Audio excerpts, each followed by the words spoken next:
უკრაინაში ქართველი ეგრეთ წოდებული კანონიერი ქურდები დააკავეს. ამის შესახებ ინფორმაცია უკრაინის შინაგან საქმეთა მინისტრმა არსენ ავაკოვმა Facebook-ში საკუთარ ოფიციალურ გვერდზე განათავსა. უკრაინაში არსებული სიტუაციის გათვალისწინებით ყოფილი საბჭოთა კავშირის ტერიტორიაზე ერთ-ერთი ყველაზე გავლენიანი კლანის 3 კანონიერი ქურდი ცდილობდა უკრაინაში გავლენის სფეროების გადანაწილების საკითხი გადაეწყვიტა.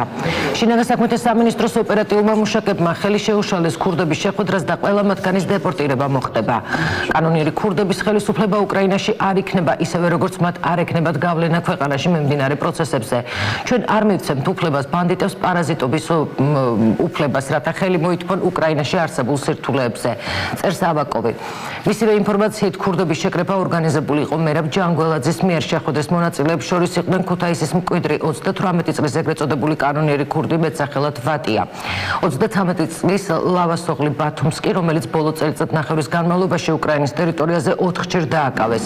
ასევე ეგრეთ წოდებული სოხუმის კლანის წარმომადგენელი 53 წლის კანონიერი ქურდი მეტსახელად გოგა.